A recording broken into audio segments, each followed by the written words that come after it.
Thank you. Now, Prime Minister Julia Gillard has announced a $3 million plan to give Year 9 to 12 students the opportunity to study at a trade training centre. The opposition has quickly dismissed the plan, saying the government failed on a promise from last election to build more than 200 of the new centres. Senator Cormann is the Shadow Minister for Employment, Apprenticeships and Training, and he joins us now from Adelaide. Senator, what's wrong with giving more young people the opportunity to learn a trade? Well, good morning, Michael. Labor is very good to come up with a name that sounds impressive. They're not so good at delivering on a programme. Trade training centres are one of the many broken promises of the Rudd-Gillard government over the past 3 years. I just remind you that in the lead up to the last election in 2007, Labor promised 2,650 trade training centres, one for every single secondary school. By 2010, for the beginning of this school year, only one of them was fully operational. I mean, this was never a properly thought out plan. It's a catchy name, but there's not much substance behind it. And I just point out that this $3 million is less than represents less than two of Julia Gillard's overpriced school halls. It just puts her lack of commitment into a real perspective. Well, if the coalition is so serious about skilling people up with trades, can we expect a similar, if not better, policy announcement from Tony Abbott on this front? Well, we certainly think that there is a better way, and certainly the past Howard government had a much better way with the Australian Technical College model, which of course was scrapped by the incoming Rudd-Gillard Labor government and not replaced with anything substantial when it comes to technical training and education. We will be releasing a better policy between now and the election, and our focus as an incoming Australian government will be on achieving the best possible outcomes for technical training and education with the resources that are available, and it certainly isn't Julia Gillard's failed trade training centre model.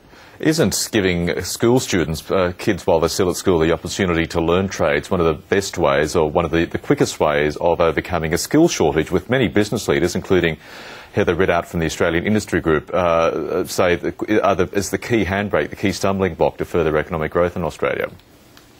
Well, we absolutely have to focus on providing skills training to young kids at school, and that is certainly the way that we've gone about it in the past, and that's the way we would go about it in the future. But I just point out that Australia does not have one additional plumber, not one additional carpenter, not one additional electrician as a result of Julia Gillard's failed training centre model. This has been one of the massive broken promises of Labor over the past 3 years. They're just giving us another catchy name.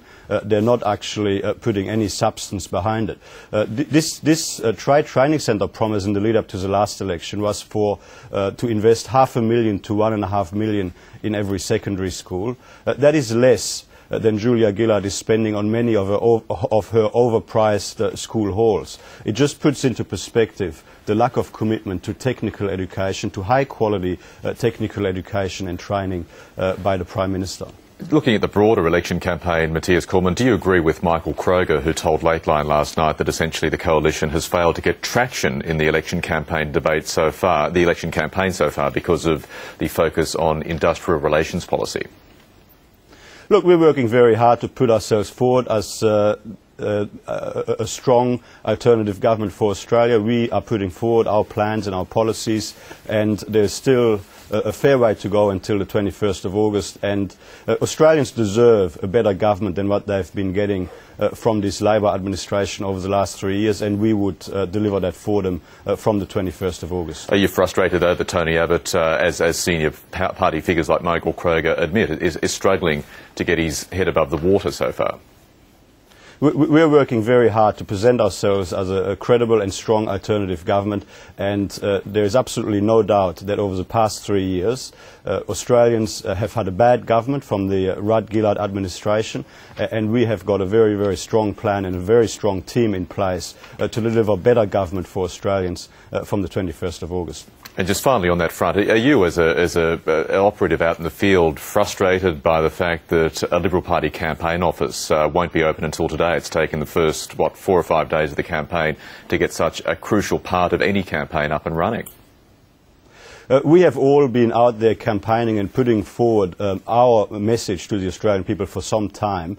The campaign hasn't just started today. The campaign started some time ago, and in fact, we've been campaigning for the last 3 years to point out the flaws in this very incompetent Labor administration and to point out what a better way we would deliver government for the Australian people if we were given the chance at the next election. Okay, Senator Cormann, I appreciate your time. Thank you. Thank you.